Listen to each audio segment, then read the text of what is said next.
Well, guys, if you've been following the channel for a while, you know we've been through a lot. And today's video is going to be a little bit different. I can't believe I'm even reporting this, but Charlie Kirk has been shot. Charlie Kirk is dead. And America is totally different today. September 10th, 2025. Not September 11th, September 10th. America's reeling tonight. A nation is in shock. We're a nation in mourning right now. Charlie Kirk, he was only 31 years old, and he's now dead after a single rifle shot struck him in the neck while speaking at Utah Valley University. Now, this is a sentence that really doesn't even feel real to say, guys, okay? This is a man who devoted his entire life, his entire adult life, to defending faith, family, and freedom. It's gone in the blink of an eye. Someone decided to do the unthinkable. Now, think about that for a moment, okay? I mean, a 31-year-old man, a father, a husband, mentor to millions of young Americans who found their voice, their courage, their identity through Charlie Kirk's words. Today, that voice was silenced permanently, and with it, an entire generation feels like it lost its guide. I'm looking on X right now. I see Elon Musk. He dropped a message saying that the left is the party of murder. Sean McGuire responded, "The left lectured us for the last decade about the dangers of violence from the right, from the assassination attempts of President Trump." So for his wife, Erica, for his child, for his family, this is a pain that most of us can't even begin to imagine. And yet, for millions who looked up to Charlie, this really feels personal. It feels like a member of their own family has been taken. And for many folks, it has been taken. But in moments like this, you know, when the air feels heavy, when grief threatens to crush us, the question becomes, okay, well, how does America respond to this? Like, do we collapse into fear? Do we allow anger to divide us even further? Or do we rise to the moment? Are we going to be stronger, more united, more determined than ever to carry forward the values that Charlie lived and died for? Well, this is what makes us even more powerful here, because in the middle of all of this noise, one message kind of cut through crystal clear. President Trump, the leader of this movement, he didn't call for revenge. He didn't call for division. He called for prayer, for America to come together, to turn to God, to lift up Charlie's family. And to recognize that even in death, this example can light the path forward. So this is clearly a lot bigger than politics. This is about who we are as a people. And tonight, we're going to look at what happened. I'm going to share some things. I'm not going to say exactly what I'm going to share yet, but man, this is crazy, right? We need to talk about what happened, why this matters, and where do we go from here? And I want you to ask yourself a very important question as we kind of go through all this. Is this tragedy going to break America apart, or is it going to, ignite something that the enemy never even expected? We're going to come out stronger, louder, or what, right? September 10th, 2025. This is the date that will be remembered for years to come, because tonight, America's in shock. The news has been confirmed. Charlie Kirk, only 31 years old, is dead after being gunned down in broad daylight at Utah Valley University. And it doesn't even sound real. 31 years old, guys. Still so young, still building his life, his family, his future. I believe he's got 2 young kids. I mean, and yet in a single moment, one bullet ended it all. For millions across this country, this really feels like a gut punch. I mean, we've lost one of the most influential conservative voices of this generation. This is a man who built a movement around faith, family, and freedom, and now that voice has been silenced. And so this is something we can't ignore. Like, how could this even happen? Like, what does this mean for America's future? Is this just another tragedy, or is this going to spark something bigger that's going to force this nation to face some very real, uncomfortable truths? Now, the scene in Utah Valley University, a conservative stronghold, a community that really should have been safe, a place where people gathered expecting inspiration, not bloodshed. Charlie Kirk was there. He was speaking under a tent. You've probably seen the video clips of what had transpired. And the moment I saw that video clip, it was like, if this is real, there's no way.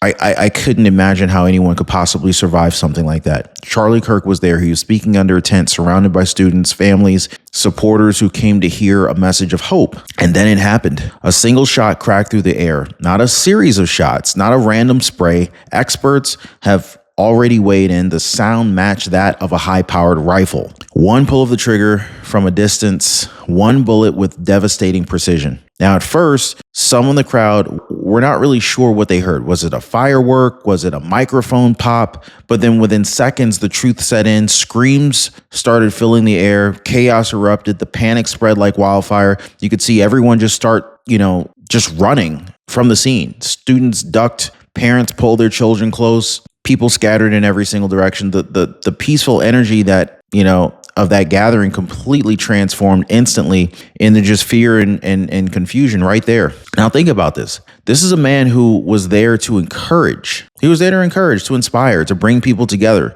struck down in front of their very eyes. Charlie Kirk, close Trump ally, shot dead at university in Utah. Person of interest, custody following Charlie Kirk's shooting death. You got Charlie Kirk, Turning Point USA founder, dead at 31 after Utah campus shooting. He didn't deserve this, man. I mean, think about this. A man who was there to encourage. This is not a crime to encourage, is it? I mean, that's an act that's designed to send a message. And the question tonight is, what message, what message was it meant to send? And what message will America send back in response to this? Now, I'm a man of peace, but I want to know, what do y'all think? Where do we go from here? Now, here's where the tragedy turned undeniable. Reports confirm that Charlie Kirk was struck directly by that single shot, not a graze, not a warning. This was a direct hit. Now, eyewitnesses are saying that the moment that it happened, you could feel the air leave the crowd, like his body collapsed instantly. And, with it came the piercing screams of everybody, all the people who realized that this was not an accident. This was no mistake. This was an assassination. The description is chilling. 1 second, a man speaking with conviction under a tent. The next, silence broken only to panic, terror, and tears. People shouted for help. Others tried desperately to figure out if he was alive, but the scene was just complete chaos. Security rushed in, police scrambled, but even they were stunned. A single rifle round was fired with surgical precision and had just done what thousands of critics, activists, and opponents never could. I mean, it silenced Charlie Kirk. And so then came the flood of confusion about who pulled the trigger. Now, we're seeing all sorts of reports here. They did take one man into custody. Initial reports were saying that a man was detained, shouting, kill me," as officers were dragging him away. But here's the problem. Was he really the shooter? Or was he just a pawn in something a lot bigger? Witnesses are saying that he didn't even have the weapon that matched the sound of the rifle blast. Then the spin started. MSNBC, they floated the idea. Can you believe this, guys? MSNBC floated the idea that maybe it was friendly fire. What the friendly fire in a clean single shot strike that hit Charlie Kirk directly in the neck? That's not friendly fire. That's precision. And the fact that they even suggested that such a thing, something is wrong with those people there. The narrative is already being shaped just minutes after this played out, molded and twisted before the facts were even in. And history reminds us what happens next. Remember JFK, RFK, every time America loses a leader in an attack like this, the questions never end. Was it really Harvey Oswald? Was it really Sirhan? Or was it something bigger? Some people are going to call it a conspiracy. Others are going to call it a cover-up. But the truth is, the confusion around Charlie Kirk's shooter already feels hauntingly familiar. And America has to ask, are we about to relive history all over again? And so once the chaos on the ground gave way to the silence, the real battlefield, it moved online. Social media didn't just react, it erupted. Within minutes, we saw all sorts of hashtags that pretty much told the story. Charlie Kirk trending at number 1. Let me see what's trending right now. Jesus, this is just unreal what is happening right now. This is just, oh my goodness. Look at this. Charlie Kirk trending number 1.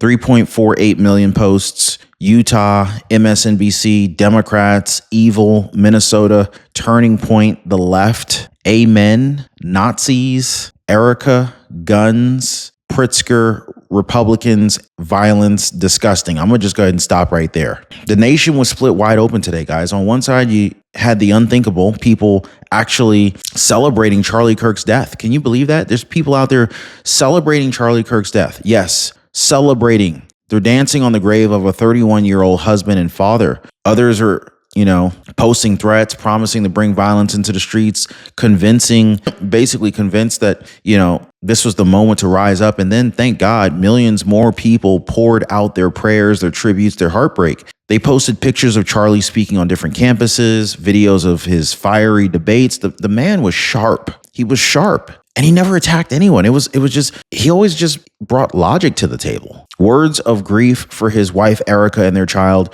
Even Elon Musk, he weighed in saying, I hope he makes it, but that shot didn't look good. Now think about that. One of the most influential figures on the planet openly bracing the world for the reality of what we now know to be true. The sheer weight of the reaction online just kind of turned this story into one of the most emotionally charged moments of our lifetime. And then above all the noise, one voice cut through. President Donald J. Trump. His first post came as news of this particular shooting broke, and he urged Americans to pray for Charlie, to keep the faith that he would recover. But when the final word came down, when Charlie Kirk's death was confirmed, President Trump, he came out and he spoke again. And these words are now echoing across the nation. He called Charlie Kirk great and legendary. He said nobody understood America's youth better than Charlie. He praised his heart, his courage, his love for the country. And he didn't stop there. He sent his sympathies directly to Charlie Kirk's wife, Erica, and their family. And then he gave this country direction. Not vengeance, not rage, but prayer. That message was rather simple, but it was so human. It was so down to earth. It was so powerful. It went viral instantly from President Trump. It spread way beyond conservative circles. People who didn't even agree with Charlie politically were sharing President Trump's words because they understood this wasn't about the left or the right anymore. This was about the loss of a young man whose life meant something. And so the contrast really couldn't be any sharper. While the media speculated recklessly, maybe it was friendly fire. I can't believe somebody on MSNBC would say something like that. Floating these theories of friendly fire, sowing doubt, fanning division. President Trump gave America exactly what it needed, exactly what we needed, unity and prayer. And that contrast really matters because it really reveals who's trying to heal the country and who's trying to divide it even further. So Charlie Kirk wasn't just another conservative commentator. He wasn't just another voice in the crowd. He was a force of nature. If you've ever listened to Charlie Kirk's debates, and he would just debate random people on college campuses, he didn't have any prepared notes or anything like this. This guy was just like, he had AI installed in his brain. He was just rapid fire with fact-based rebuttals, and he wasn't even like trying to win an argument. He was literally just debating his point of view, which was very hard to challenge because,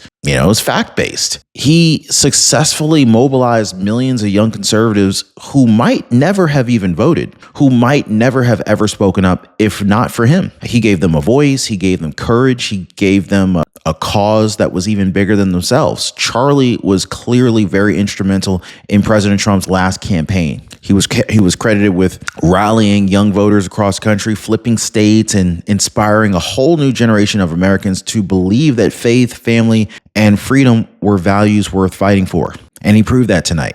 His debates were fiery, his speeches were passionate, and his influence was completely undeniable. And yet, for all the politics, those closest to him, who knew him first as a husband, as a father, as a friend, he was grounded in the basics, raising a family, building strong communities, and never backing down from what he believed was right. This is why his death cut so deep. It's not just America lost a political voice. It's that millions of young people, they lost a mentor. They lost a role model. They lost someone who they looked up to as proof that only one person really can make a difference. And so here's where the knife cuts even deeper, okay? America is now standing at the edge. On one side, you got venom, hatred, division, people online mocking Charlie Kirk's death, twisting the knife, completely insensitive to his family, trying to use this moment to tear the country further apart. I mean, you see the hashtags that are celebrating the violence, and it makes you wonder, how do we even get here? Where death is entertainment for some people. On the other side, you got something completely different. You've got churches holding prayer vigils, families kneeling together in their living rooms, communities uniting to mourn, to cry, to pray. Ordinary Americans recognizing that in a world that's so dark, the only response is to come together in faith and resilience. So this is what we're facing right now, guys. The loud chaos of division versus the quiet strength of unity. The poison of those who hate versus the faith of those who heal. And the tension is this: which side will define America going forward? Is Charlie Kirk's death going to be used as fuel to rip us apart even more? Or is Charlie Kirk's death going to be the spark that pushes America back to its roots, faith, family, and freedom? That's the question that we all have to answer right now. So, we come to the questions that nobody can escape, the unanswered questions that is going to haunt this tragedy for years to come. Was this a political hit? Was it a lone madman? I mean, was it orchestrated? Was the shooter even the person that they detained today? Or was he just a decoy, like a patsy that was set up to take the fall? Why was security unable to stop a single precision shot from a high-powered rifle in broad daylight?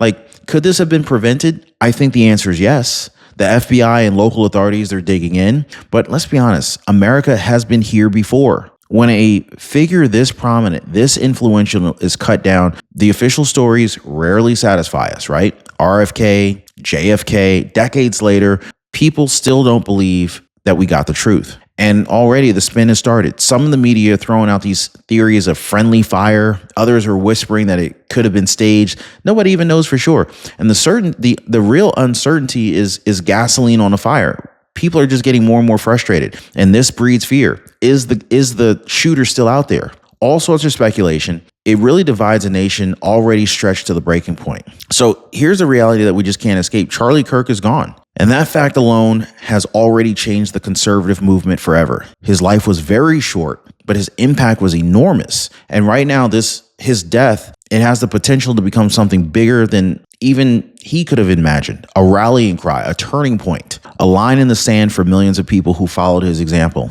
So this is where President Trump's message really kind of cut through all the noise. This is a moment when people are demanding revenge, when emotions are at their boiling point. President Trump, he chose a different path. Not surprised. He chose prayer. He chose unity. He chose to remind this country that the battle that we're fighting isn't just political, it is spiritual. Prayer doesn't mean weakness. Prayer doesn't mean surrender. Prayer means strength. Prayer means clarity. Prayer means remembering that even in our darkest hour, there is a light that cannot be extinguished. And Charlie Kirk's life, his faith, his family, his fight for America, it's now that light. So America grieves tonight. A wife grieves. A child's going to grow up without her father. Millions of young conservatives are mourning the man who showed them how to stand tall. But grief cannot be the end of today's story. We will not fear. We will not fold. Charlie Kirk's death is definitely a tragedy, but his legacy is a rallying cry. So now it falls on us to carry it further. So let this be the message, guys. We grieve, we rise, we mourn, but we fight. We honor Charlie Kirk's life, not by falling into despair, but by doubling down on the values that he lived and died for. God bless Charlie Kirk. God bless his family, and God bless the United States of America. Hey, by the way, guys, if you're one of the real ones who really enjoy what we do here on the channel, you've got to check out the Inner Circle. This is where our true supporters get exclusive access to content that I just can't share here, completely commercial free. It's also the best way to keep this channel going strong. So if you want to be a part of something special, join us over there. Links in the description or in the pinned comment down below.